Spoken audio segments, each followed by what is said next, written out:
Hi, I'm Alan Finney, and this is what Ayahuasca told me to tell you. So I'm doing the first ceremony in 2 parts, and this is our topic for today, your first ceremony, part 2. So here's what's probably going to happen in your first ceremony. You're going to sit in front of a shaman, take some of the ayahuasca tea, and then like in an hour or so, or 10 minutes, I don't know, you're going to be in a world of visions or another dimension, or talking to ayahuasca, or however you want to describe it. Or maybe not. You never know. There was this guy when I was in Peru, and they called him Johnny No Visions because he didn't have visions. And then I think like after 30 ceremonies or something, he started having visions. So there's no guarantee you're going to go into visions or go anywhere. And here's the thing with ayahuasca. Everybody starts out where they start out. I mean, my early ceremonies were just full of anxiety or apprehension for me. But in hindsight, I got exactly what I needed, even if it wasn't rainbows and unicorns. Ayahuasca doesn't bring fear to a ceremony, and that fear was inside of me, so it was the process of understanding that. My daughter, on the other hand, just took to the medicine like a duck to water. She just got down to work right from her first ceremony.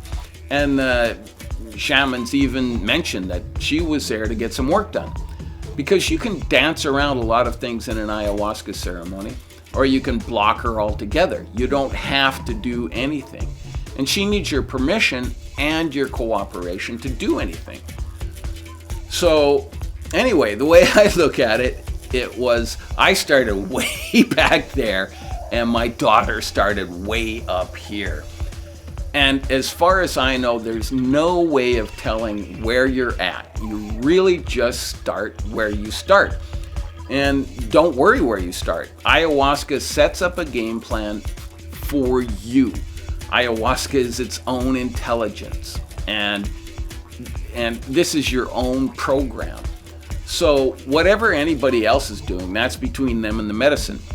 Just go to your ceremony and do what you need to do.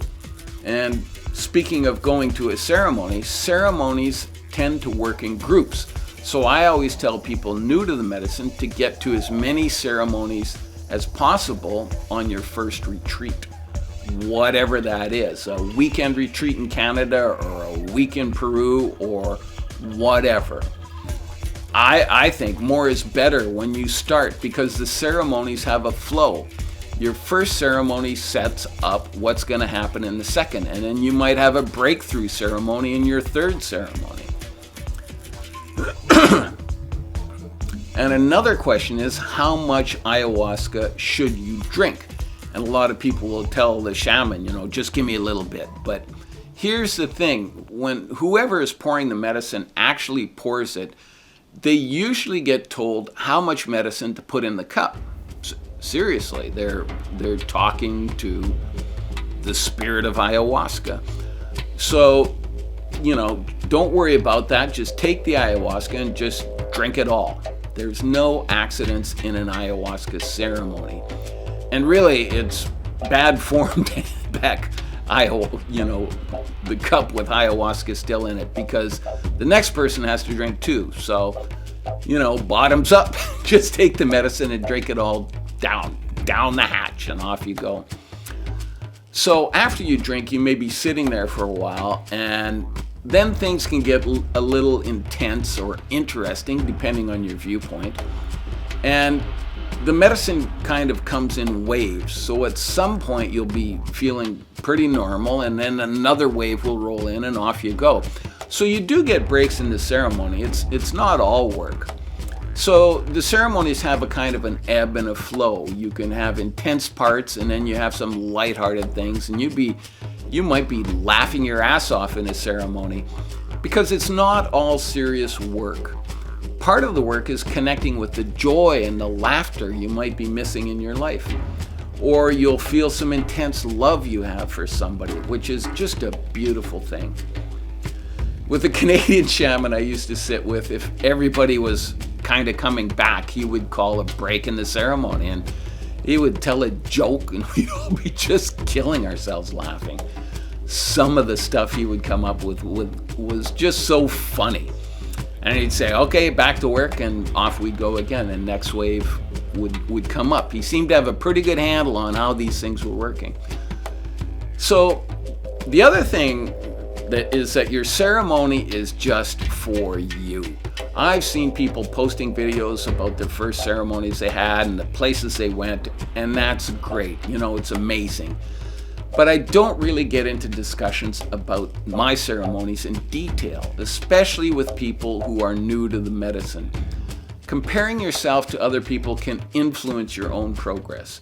If you hear about somebody who, I don't know, went and talked to like the golden Buddha in the sky at the end of the rainbow, and then they were riding around on unicorns or something, and you don't do that, you might think, well, I didn't do very good. Or you just have some other expectations and they just don't happen. Just get rid of the expectations if you can.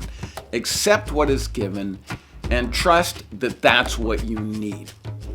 Because you're actually making progress each ceremony, even if you don't think so. Ayahuasca is setting things up for you, which is why you need to get to the next ceremony. And this is why I say that ayahuasca ceremonies tend to work in groups. But not all the time. We just recently sat with a lady who did one ceremony and then decided not to get to the next ceremony. And she's just doing marvelous work. So you never know. And that's the thing. There are no rules. Find out what is working for you. It's really between you and ayahuasca. And here's another thing that will probably happen to you before your first ceremony. Something will come up where you're going to say, well, I can't get to the ceremony. This is like a cliche. It happens to everybody, really. Your kid's going to come down with the flu, or you're going to get a flat tire or something. I almost didn't make the plane for my second trip to Peru because of stuff like this. Anyway, I can pretty much guarantee you're going to have some situation come up, like that. So just watch for that. And here's another thing that's probably going to happen in the ceremony. You're probably going to encounter something called mapacho, which is a sacred Peruvian tobacco. And it's made without the chemicals and other crap in the cigarettes they sell here. It's on a whole other level. It's kind of like indigenous tobacco here, if you understand that. It's a sacred medicine. Ayahuasca and mapacho are both used extensively by Peruvian shamans. In fact, you'll see a lot of the Shipibo textiles show two snakes.